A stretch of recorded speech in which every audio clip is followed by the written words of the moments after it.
امرأة عاشت عمرها كله مع القرآن، مرضت شديد بعد عمر طويل، أخذوها إلى المستشفى. ففي المستشفى نقلوها العناية المركزة، الحالة صعبة وشديدة.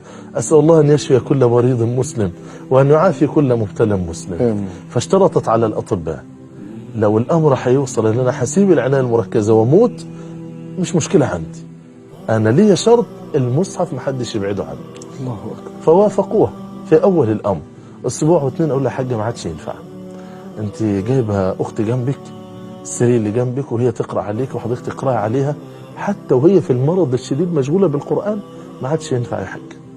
فبكت بكاء شديد. قالوا خلاص ما تنشغليش بحد جنبك، حضرتك تشتغلي قرآن لوحدك على سريرك عشان التعب ما يزيدش عليك.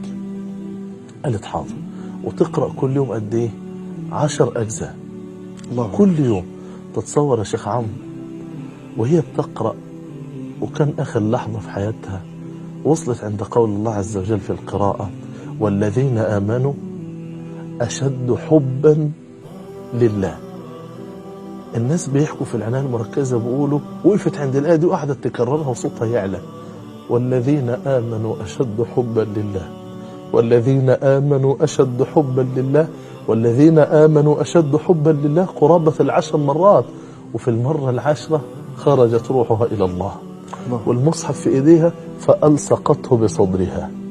عاوزين يغسلوها. اللي حصل ده عجيب، لكن الأعجب ما قدروش يفكوا إيديها وياخدوا منها المصحف. يا الله. ما قدروش يشيلوا المصحف من إيديها ومن على صدرها. فاتصلوا على العلماء والمشايخ نعمل إيه؟ فالشيخ قال أجي أشوف بنفسي. فستروها إلا موضع المصحف كشفوه. فقال للممرضة حاولي تشيلي، يفكوا إيديها يمين شمال محدش قدر. فكانت فتوى الشيخ في النهاية قال غسلوها وخلوا المية، جنبوا المية انها تيجي على المصحف على كتاب الله، وادفنوها في القبر ومعها المصحف الشريف. أنا بأتصور يعني دي امرأة نزلت القبر ومع حجتها مع المصحف.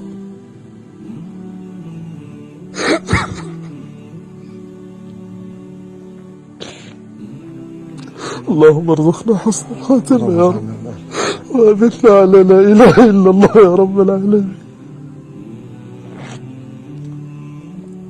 فلك أن تتصور أنها نزلت القبر ومعها المصحف. أنا هنزل القبر ومعايا إيه؟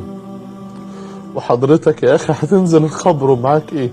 وانت يا أختي وانت يا أبي هننزل القبر ومعانا إيه؟